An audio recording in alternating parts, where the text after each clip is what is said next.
Welcome to the first lesson, or let's say the introduction to our new video lesson series on the use of the cutlass in combat. First of all, I give you a little overview about what is a cutlass and how it was used from the context, and also what source material we use and how we know how it was used.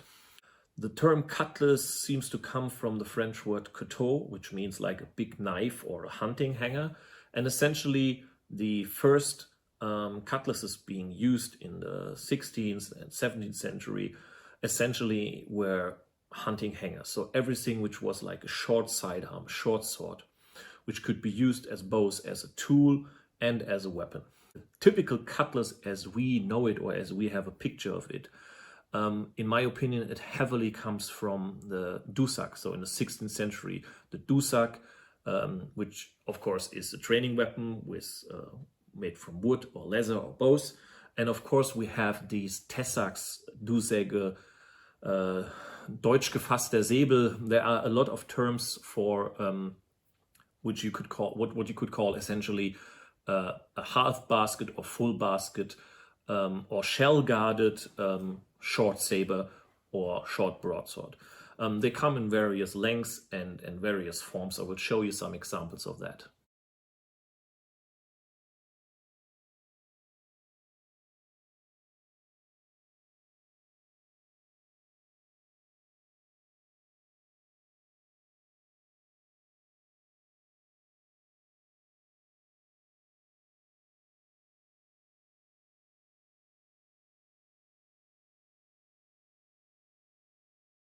In the beginning of the times of the pirates in the Caribbean, so the times of the early buccaneers, as I said, a lot of hunting hangers and simple hunting swords and short hunting sabers were used as both as a tool and of course for combat as well.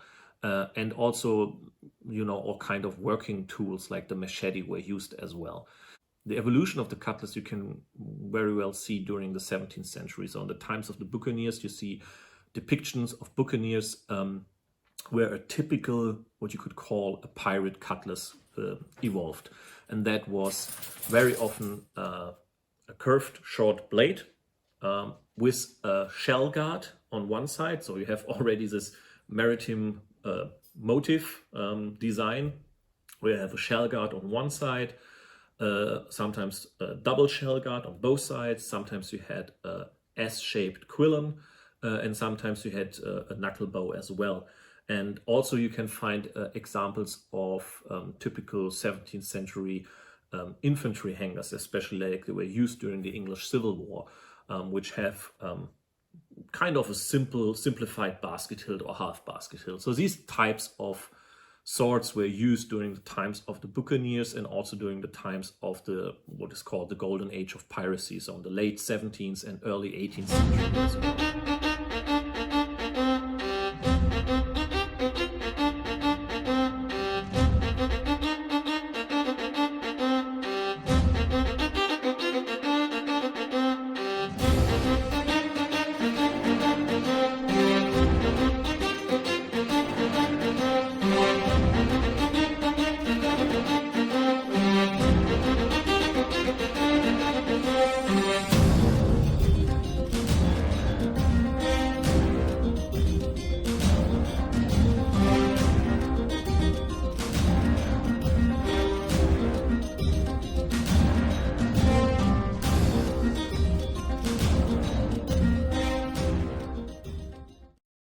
Throughout the 18th century, you see a great variation of different types of cutlasses. So there were no really regulated models, similar to the cavalry swords and the infantry swords.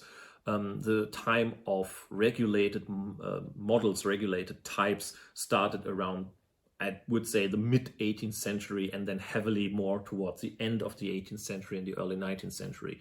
And that is a time when we have two very iconic cutlasses from the French and from the British Navy, which are often depicted incorrectly in pirate movies and pirate TV shows, where you have the French model, which has a shorter, broad, slightly curved blade, and with a half bow. So the hand guard is a half bow. That is a typical, so like shaped like a half bow. And this is kind of the very, if you type pirate cutlass, this is kind of the iconic idea people have of a cutlass.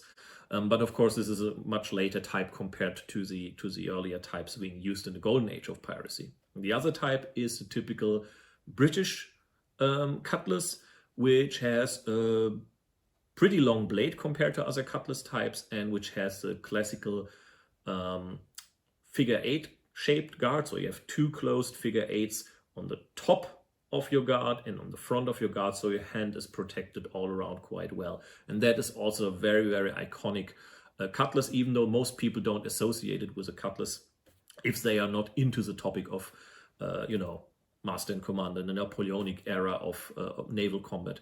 And this, some people say that these were always had straight blades, but that's incorrect. We have also a lot of examples. Very often I think they were like with straight blades, but we have earlier examples and examples in between where you can find also shorter and curved blades as well on this hilt.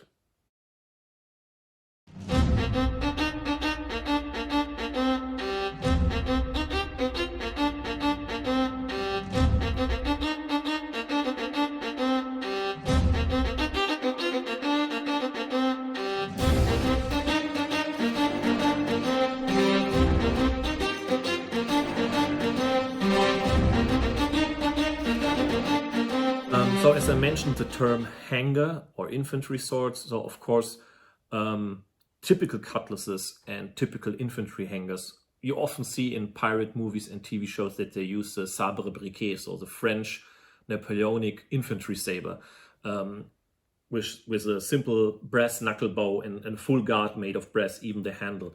That is also incorrect for the times of the golden age of piracy. However, what you will learn in this video lesson series also works for other types of short bladed swords, for other types of infantry hangers. So as I always say, you can do what we now train from. So this would be like a typical hanger. It's a little bit shorter. There were longer examples. This one here is made by Windlass, and I shortened it a little bit to have more like a really short cutlass, okay, and a really short hanger also as a sidearm. And as you can see, you have a simple, this is brass, but it is darkened, a simple shell guard with a simple knuckle bow, but it protects your hand quite well, and you have a slightly curved cutting blade.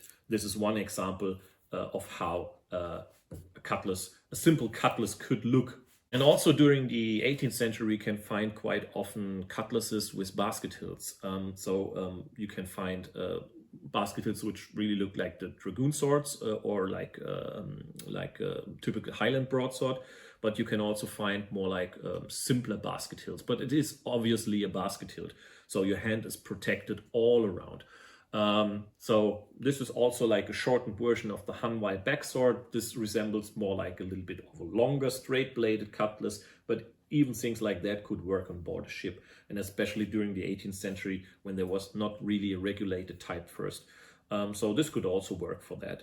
And what we also find is, we find this an example in the paintings of Morière, who depicted also the Battle of Culloden. And he has paintings of British grenadiers from the mid-18th century, and they are equipped with basket-hilted hangers, so basket-hilted sabers, so shorter sabers with basket hilts which look like typical dragoon basket hilts of this period, but also resembles some types resemble also like the Highland broadsword basket hilt. So essentially a cutlass or a hanger with a basket hilt.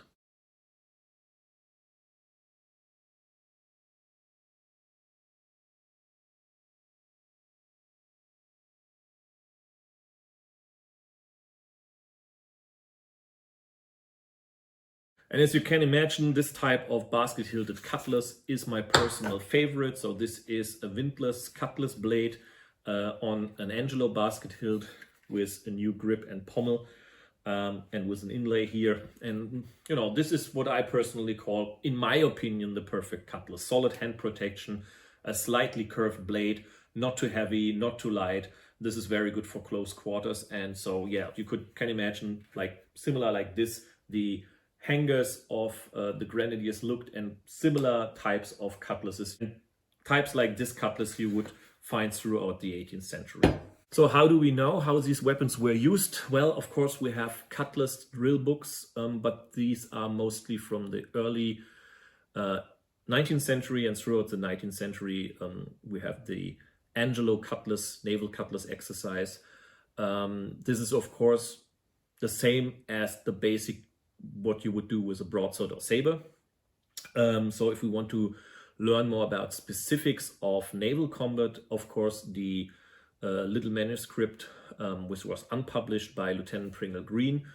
He was a lieutenant in the British Navy. He was serving also in the Napoleonic era of naval combat, so he had real experience in naval combat. And in his manuscript, he has a lot of interesting tips about everything which has to do with seamanship, but also he is talking about the use of the cutlass and has some interesting ideas. Not really a how-to drill book, but more like tips and tricks. And this is really interesting. I will put a link down below. There is a transcription with some introduction by the Academy of Historical Swordsmanship, and they provide the Pringle-Green manuscript if you are interested in that. Of course, all the basics of the use of the broadsword or backsword or saber are essentially what you do with the cutlass as well. I will explain this later a little bit when we go to the gym and I show you some important details. From the source material, you can say you can use all that you can find about saber and broadsword. We have an example also Donald McBain, who talks about that he who knows how to use a backsword is also capable of using a falchion. So a falchion in this case is not the medieval falchion as you might know it, but it is the hanger short sword. You could call it cateau or a cutlass, which the prize fighters used around 1700. So in the late 17th and early 18th century, prize fighters or stage gladiators would do public fights with backsword and quarterstaff and cudgel and whatnot, and also with offhand weapons. And they would use, essentially simple hangers. McBain is talking about that they lacked the hand protection of the backsword. So you see sometimes newspaper articles where they announce these fights and they have like simple, cross-guarded short cateau blades, which they use for fighting. But we also have Captain James Miller, who shows the falchion or hanger, which essentially looks like an infantry hanger of the period.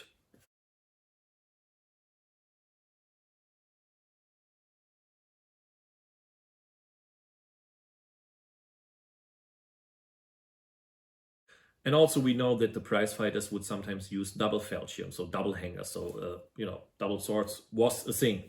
You can use the material from the early Dusak fencing because, in my opinion, a lot of things come back to the Dusak in the early beginnings of the cutlass. Then, of course, you have your backsword, broadsword, saber material from the period. And also you have some sources which also mention the use of the cutlass. There is one Spanish source. I will put a link down below. There's a translation and transcription of that, where it is, at least in one chapter, described how to use a cutlass. I know that there are also some French sources. I don't really know the French sources quite well, but I know that there are also French sources where it is mentioned how to use a cutlass. From the golden age of piracy, we don't really know how they used it. We know that some captains would do swordsmanship training. Some captains would keep, a pair of foils for their officers on board the ship to train, and many would maybe use single sticks because that is what especially, English or British sailors and seafarers would know how to use a single stick, because single stick fencing was kind of a people sport, you could say. So the essential basics you can take from all of this, because that would be what they were doing back then as well. And then you have to combine it with the reality of naval warfare and maritime combat, of a boarding action, a cutting out, how to repel boarders. And this is really interesting. This is where Pringle-Green comes into play, but also period reports about naval encounters, about boarding actions. And there are a lot of interesting books about naval combat from all different periods. But I would like to recommend at least 2 books which are really interesting. And first of all, I have this one here. This is by Benison Little. Benison Little is an author who wrote a lot of interesting books about the history of buccaneers and pirates. And this one especially is the Sea Rover's Practice. So pirate tactics and techniques from 1630 to 730. And this one here, it covers only some material about swordsmanship on board a ship, but it's quite interesting. And the complete book is very interesting if you want to know how sea rovers, pirates, buccaneers, what were their tactics, what were their weapons, how did they fight. This is all in here. So it's a lot of great information about these things, and also about how to use small arms and bladed weapons and pistols and all these things in a boarding action. The other book, I don't have it here because I have it only on my Kindle, is Naval Swords and Swordsmanship. I will put a link down below also for this book here. And this one is very interesting. It is mostly from the time of the Napoleonic and Revolutionary Wars right into the 19th century. So we will find a lot of interesting material about the cutlass types used in the Victorian period, and you will also find a lot of interesting material about the cutlass being used in combat in the Napoleonic Wars. So you can, get some good ideas from incidents all over the world where the cutlass was used in naval combat. And yes, even in the later 19th century, that was a thing. So I can highly recommend this book as well if you want to know more about the cutlass.